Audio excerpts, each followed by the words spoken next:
They didn't know what it was about. Everybody was going in different directions, and that's the same thing we find here in the aerosol program. The pilots probably don't know what they're doing. The crews that put it in, they have no idea what it was for.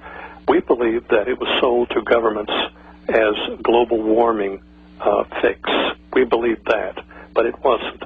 Here's what it was about. It was about a sub-program, making a sub-program in a Navy program called the Variable Terrain Radio Parabolic Equation, VTRPE, Function over Land Terrain. That's what it's about. That is what it's about. You've heard all kinds of explanations for 7 or 8 years, but it's for the VTRPE. And it's part of the Radio Frequency Mission Planner. It's a system.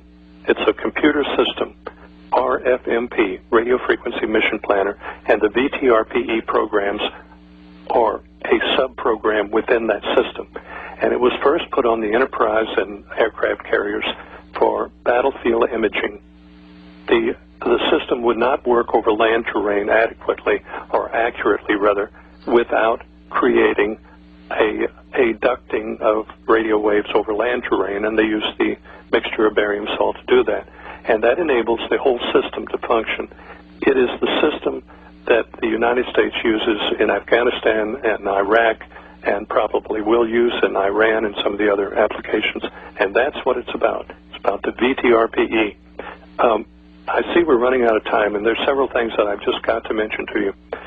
Now, within the Navy program, we see DARPA, Defense Advanced Research Projects Agency, and they're into biologicals, and that's where Clifford shines. He has identified many, many very harmful biologicals coming out of the aerosols. And, of course, you're speaking of Clifford Carnicom, just Clifford so people Carnicom, yes. are aware. And that's carnicom.com. That's CARNICOM.com. We have the greatest admiration for Clifford, and we have admiration for Scott the weatherman, too. Scott Stevens, he's a man of conviction. We admire him for that. Yes. So DARPA is involved, and DARPA is involved in spraying cities. We caught them spraying Asheville, North Carolina several years ago with a substance called BCTP, developed under one of their contracts at the University of Michigan, and it's an anti-anthrax. So that was one of the first that we saw coming out of the aircraft. They brought them in and sprayed the city. Strange, Art Bell's mother lived in Asheville, North Carolina, and he talked about it on the air, although he didn't fully understand it. Now, here's the killer. Here's the big one. Recently, we've come upon another danger in the atmosphere over America. It has nothing to do necessarily with the Navy VTRPE or the aerosoling. It is an attack on North American weather. The weather is being manipulated from outside of the country. The hurricane that slammed into New Orleans was guided in there. So was the Hurricane Rita and Gaston and some of the others. We believe that the Russian systems that have been developed since the late 50s, early 60s in Russia is the ultimate weapon, and we have no defenses against it. It's called scalar. That's a modern name for the systems. Scalar weapons. There are 3 divisions of scalar coming against America. One is called energetics, and one is called bioenergetics, and one is called psychoenergetics.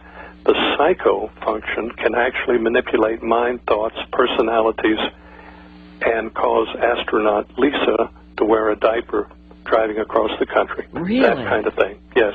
There was an admiral on an aircraft recently that stood up and said to everybody on the plane that he had smallpox, and they took him off the plane. He was in medicine. That was psychoenergetics. It's functions on the mind and mind functions. You can actually insert another personality in the person. The bio comes against living bodies, their biochemistry. And the energetics can come against the Challenger, the Columbia, the Thresher submarine, where 129 men died. Those were, we believe, we are sure they were attacks by Russian scalar weapons. They're actually interferometer transmitters used in an interferometer way with 2 transmitters intersecting over North America. That's now, just what's happening. For those that don't understand scalar, would you define a scalar or tell us what scalar weaponry is? It's very complicated. If I read you the definition, you still wouldn't know. But on the website linked with you, the mysterious booms, you will find a link to Tom Bearden, Colonel Bearden in Huntsville. He defines all of that and tells quite a story about it. Tom Bearden has been the Tesla guru for many years. He is highly respected. He is a brilliant man and a great American. Mm-hmm. And he is speaking out also. Or he has in the past. He has in the past, yes. Right, he is not speaking out now. We'll talk about that off the air. I don't want to get people hurt. This is a very dangerous thing to get into. I can't stress that enough. The scalar transmitters in Russia are controlled by the Federal Security Service. It's abbreviated FSB, but it actually stands for the Federal Security Service, the old KGB, and not necessarily under the direct control of the Russian government. It's quite a story to this. The woodpecker transmitters that have been going on for 25, 30 years over North America are part of the weapons system coming against North America. We're experiencing and hearing from people all over the country that are experiencing dizzy spells, and they fall forward to the left. They're dizzy, forward to the left. I'm sure many of your listeners right now are saying, my God, that's happened to me. Well, it's happening all over the country, and that is the manifestation of these scalar weapon systems. The town in Kansas was devastated as a result of guiding and manufacturing that storm. Now, that's going to increase in the rest of this year. The hurricanes were suppressed last year, but hopefully the United States science community will be able to suppress them again. That is the real threat against us right now, is the Russian. Now, other countries have these weapon systems. We are late coming up to speed. We do not have adequate defenses against them right now. I will tell you that Israel stood between the United States and Russia with its defenses.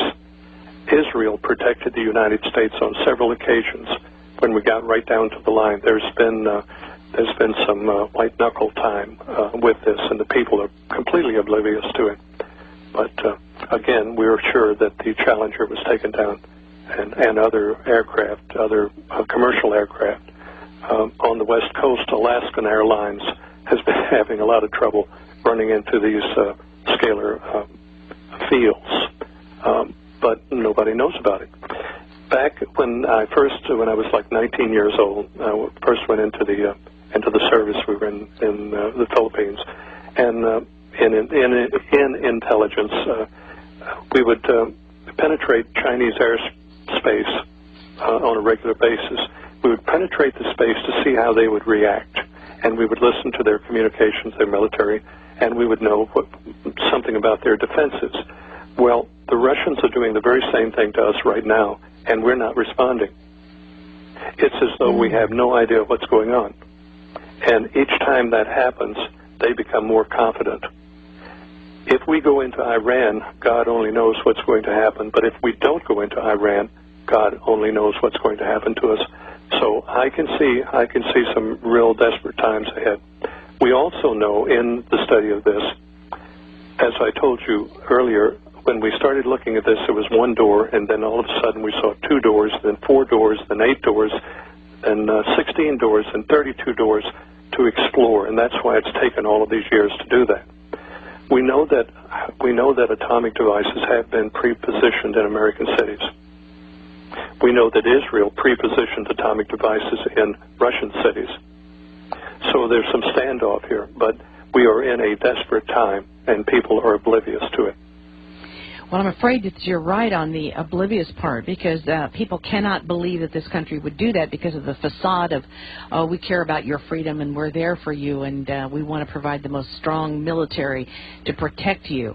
And they hate freedom, and that's why they're after us. And all these phony things that we have been fed. But, you know, there is a paper that was done, and I really appreciate receiving this.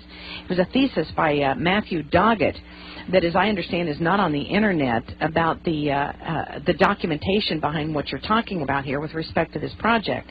And I just want to say, ladies and gentlemen, it's called An Atmospheric Sensitivity and Validation Study of the Variable Terrain Radio Parabolic Equation Model, or the VTRPE, as A.C. Griffith was just just discussing. Now, can you just help us understand?